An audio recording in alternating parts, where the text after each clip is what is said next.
Hi అండి. ఈరోజు వీడియోలో ఒక చిన్న ముడత కూడా రాకుండా హ్యాండ్స్ కటింగ్ ఎలా చేయాలో చెప్తాను. ఫ్రంట్ బ్యాక్ రెండు కూడా పర్ఫెక్ట్గా కట్ చేసుకున్నామంటే ఎక్కడ ముడతలు రావు. హ్యాండ్ కోసం నేనైతే 4 ఫోల్డింగ్ చేశానండి. 4 ఫోల్డింగ్స్ ఎందుకు చేశానంటే మనకి 2 హ్యాండ్స్ కదా, అందుకని 4 ఫోల్డింగ్ చేస్తే 2 హ్యాండ్స్ ఒకేసారి కట్ అవుతాయి. కింద ఎడ్జెస్ అనేవి కరెక్ట్గా ఉండడానికి స్ట్రేట్గా ఒక లైన్ అయితే వేశాను. ఎల్ స్కేల్ సహాయంతో లైన్ వేసుకుంటే మనకి ఫినిషింగ్ అనేది చాలా నీట్గా వస్తుంది అనమాట. అంటే స్ట్రేట్గా మనకి మార్కింగ్ వస్తుంది, అదేవిధంగా స్ట్రేట్గా కట్ చేసుకోవచ్చు. అందుకని ఎల్ స్కేల్ అనేది వాడుకోవాలి. అంటే ఆ షేప్ ఎల్ షేప్ అనేది ఫోల్డింగ్ వైపుకి ఒక ఎల్ షేప్ వస్తుంది, స్ట్రేట్గా ఆటోమేటిక్గా ఒక స్ట్రేట్ లైన్ అనేది వస్తుంది అనమాట. ఇక్కడ ఎగస్ట్రా ఉన్న క్లాత్ నీట్గా కట్ చేసేయండి. తర్వాత మనం తీసుకున్న హ్యాండ్స్ ఉంటాయి కదా, ఆది బ్లౌజ్ నుంచి అయినా సరే, లేదంటే మీరు తీసుకున్న కొలత బ్లౌజ్ నుంచి అయినా సరే, ఏదైనా సరే పర్లేదు.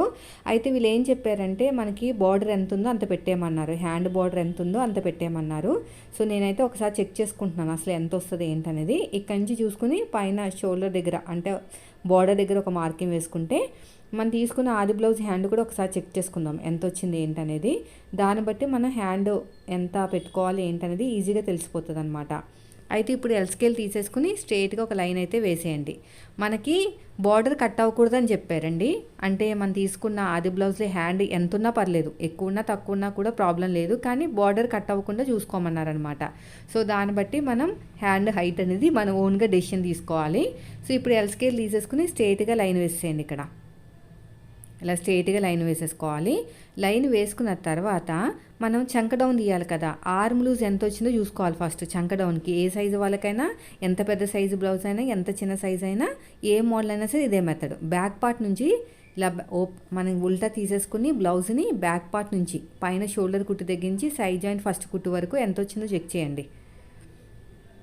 పైన షోల్డర్ కుట్టు తగ్గించి సైడ్ జాయింట్ ఫస్ట్ కుట్టు వరకు చెక్ చేసుకుంటే మనకి ఈజీగా తెలిసిపోతుంది మనకి ఎంత వచ్చింది ఏంటనేది.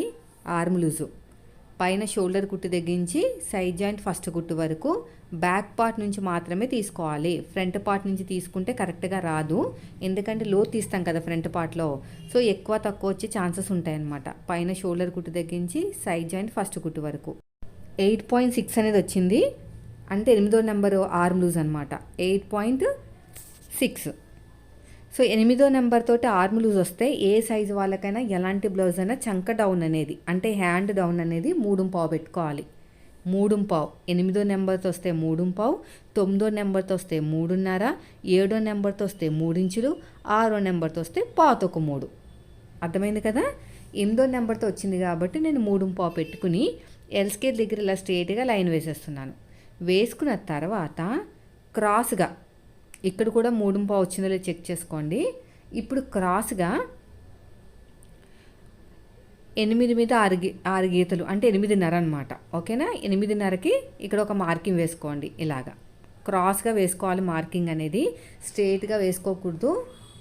మనకి చంక డౌన్ ఎక్కడికైతే వచ్చిందో అక్కడి నుంచి ఇలా క్రాస్గా వేసుకోండి.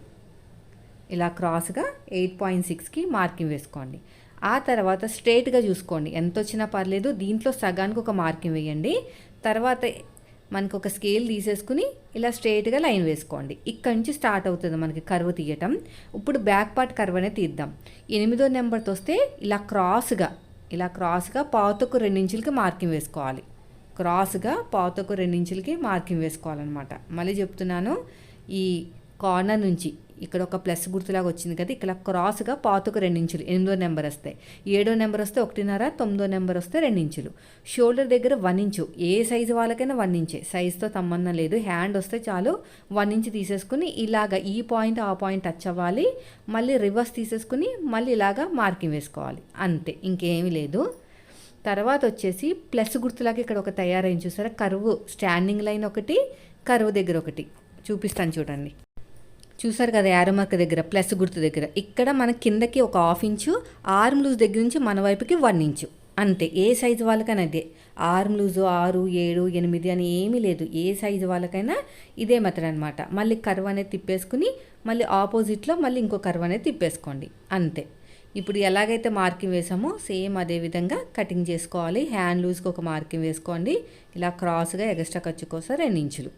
సో ఇలా కటింగ్ చేసుకున్నారంటే మీకు బ్యాక్ పార్ట్లో కానీ ఫ్రంట్ పార్ట్లో కానీ ఒక్క ముడత కూడా రాదండి. చాలా అంటే చాలా చాలా బాగుంటుంది.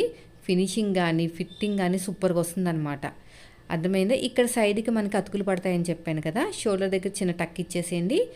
2 లేయర్స్ని సపరేట్గా తీసేసుకుని ఇలాగా 2 లేయర్స్ని సపరేట్గా తీసుకోవాలి. ఎందుకంటే ఫ్రంట్ ఒకటి, రైట్కి ఒకటి, లెఫ్ట్కి ఒకటి, అంతే తప్ప బ్యాక్ కాదు.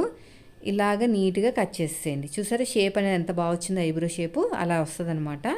సో ఇలా కట్ చేసుకున్నారంటే మీకు ఒక ముడత కూడా రాదండి, చాలా బాగా వస్తుంది. సైడ్కి అతుకులు పడతాయని చెప్పాను కదా, పైన కట్ చేసిన పీస్ ఉంటుంది కదా, దీన్ని సైడ్కి జాయిన్ చేసేసుకోవాలి. ఇలాగ సైడ్కి జాయిన్ చేసేసుకుంటే సరిపోతుంది. ఇలా జాయిన్ చేసేసుకుని దీన్ని ఇలా మనం కుట్టేటప్పుడు జాయిన్ చేసుకోవాలన్నమాట. స్ట్రైట్గా కట్ చేయండి. వంక టింగర్గా కట్ చేస్తే మళ్ళీ మనకి షేప్ అనేది మిస్ అవుతుంది అనమాట. చూడండి ఇలాగా. అంతే ఫ్రెండ్స్, చూసారా ఈ మెథడ్లో మీరు కట్ చేశారంటే ఒక ముడత కూడా రాదండి చంక దగ్గర. వీడియో నచ్చితే లైక్ చేయండి. Thank you for